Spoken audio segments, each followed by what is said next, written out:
Central banks around the world are increasing the gold they hold in foreign exchange reserves.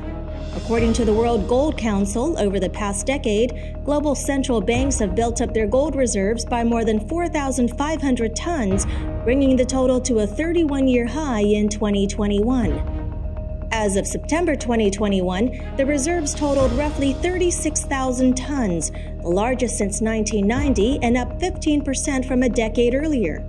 On the other hand, since 2009, central banks began to increase the reserves of gold more than the greenbacks. According to the International Monetary Fund, the share of U.S. dollar reserves held by central banks fell to 59%, its lowest level in 25 years, during the fourth quarter of 2020. Russia even cut its holding of U.S. dollars to zero in July last year, while boosting gold and other currency reserves. In a rare joint pledge, 5 of the world's most powerful nations have agreed to reduce the risk of a nuclear war and to avoid arms races. According to a statement posted on the White House website, the joint statement of the leaders of the 5 nuclear weapon states on preventing nuclear war and avoiding arms races declares that China, France, Russia, the UK, and the US consider the avoidance of war between nuclear weapon states and the reduction of strategic risks as their foremost responsibilities. They affirm that a nuclear war cannot be won and must never be fought. They intend to continue seeking bilateral and multilateral diplomatic approaches to avoid military confrontations, strengthen stability and predictability, increase mutual understanding and confidence, and prevent an arms race that would benefit none and endanger all. The U.S. Food and Drug Administration has approved a first-of-its-kind drug-free rehabilitation system intended to treat moderate to severe upper extremity motor deficits associated with chronic ischemic stroke. The microtransponder Vivistim paired VNS system, Vivistim system, is using vagus nerve stimulation, VNS technology, to treat patients with a stroke caused by a blockage of blood flow to the brain with long-lasting symptoms.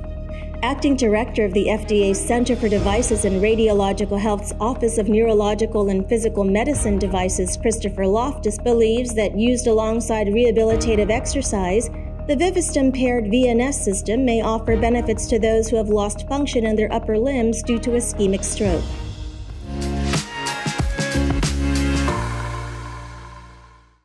Hello, I'm Wade Lee. Thank you for joining us on this week's FUNDAY News. Here are your top stories. Most people would like to keep the US dollar as their foreign exchange asset portfolio in order to keep the value and its versatile usage.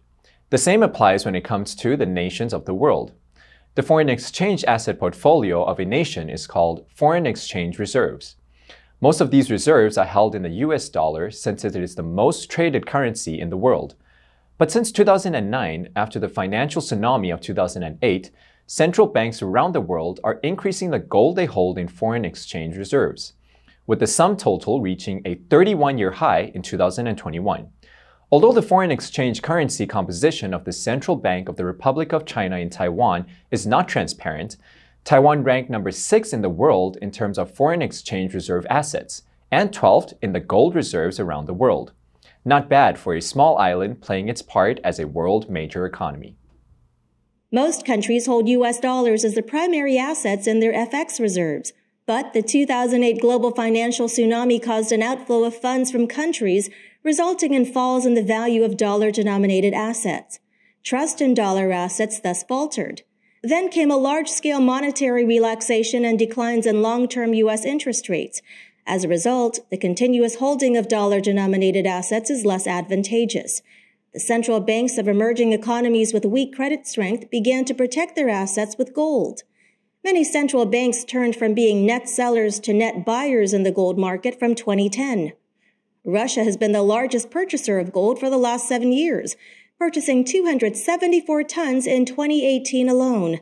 Last July, Russia's holding of U.S. dollars was eliminated to zero, none in their FX reserves, while boosting gold and other currency reserves.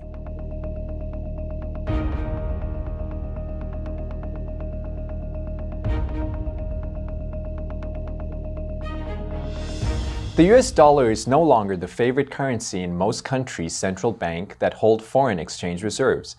Even when the US Fed announced on December 15th last year a decision to accelerate the tapering of its quantitative monetary easing policy, and projected that it will begin raising interest rates in 2022, with the latest news indicating it's risen twice actually. The Central Bank of Emerging Economy will therefore likely continue their shift to gold from the dollar. Although data of the current composition of Taiwan's FX reserves are not transparent, we are proud to find that we're ranked 6th in the world in FX reserves and 12th in gold reserves. According to the World Gold Council, global central banks have built up their gold reserves by more than 4,500 tons over the past decade. The value of the dollar against gold has dropped sharply over the last decade as large-scale monetary relaxation has kept boosting the supply of the U.S. currency. Although the U.S. Federal Reserve is starting to tighten its grip on credit, other central banks continue their shift to gold. A blog posted on the International Monetary Fund website reveals that some expect the U.S. dollar's share of global reserves will continue to fall as emerging market and developing economy central banks seek further diversification of the currency composition of their reserves. But despite major structural shifts in the international monetary system over the past 6 decades, the U.S. dollar remains the dominant international reserve currency.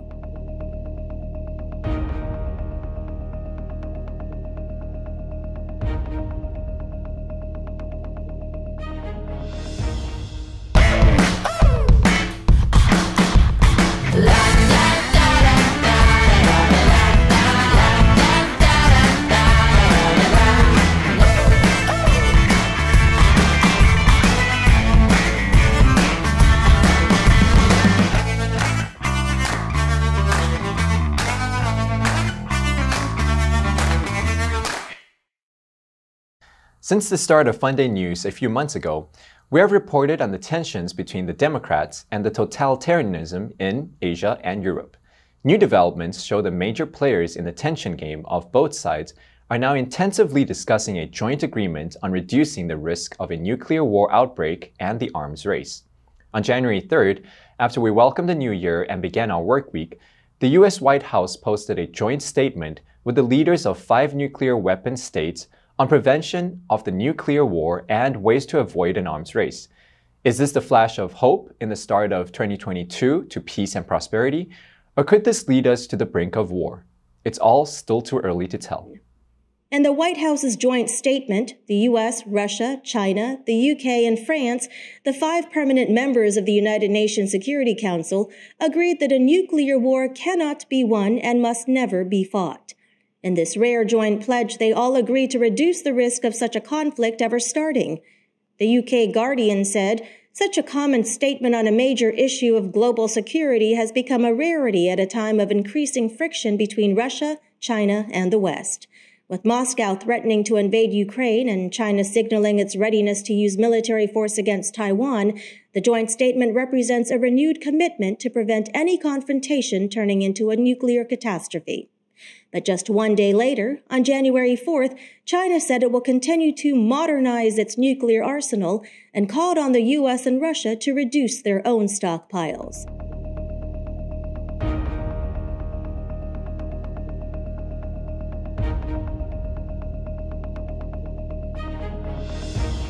For those who don't know, ischemic stroke causes people to lose mobility in their hands and arms. Ischemic stroke is usually caused by a blood clot that blocks or plugs a blood vessel in the brain. This keeps blood from flowing to the brain, and within minutes, brain cells begin to die. In the past, ischemic stroke patients were often limited in their treatment options for regaining motor functions. But there's good news. The U.S. Food and Drug Administration has approved the microtransponded Vivistim paired VNS system, a first of its kind, drug-free rehabilitation system. It intends to treat moderate to severe upper extremity motor deficits associated with chronic ischemic stroke. The FDA evaluated the safety and effectiveness of the Vivistim system in a clinical study of 108 patients at 19 clinical sites in the U.S. and the U.K. who received the Vivistim system. Patients were split into a study group of 53 patients and a control group of 55 patients. Effectiveness for the Vivistim system was measured using the upper extremity Fugl-Meyer assessment after 6 weeks of therapy. Patients in the treatment group had an average score increase of 5 points, whereas patients in the control group had an average score increase of 2.4 points. Additionally, 47.2% of those in the treatment group saw an improvement of 6 or more points in the FMAUE score 90 days post-therapy, as compared with 23.6% in the control group. The Vivistim system was granted Breakthrough Device designation. The FDA reviewed the microtransponder Vivistim paired VNS system under the pre-market approval PMA pathway.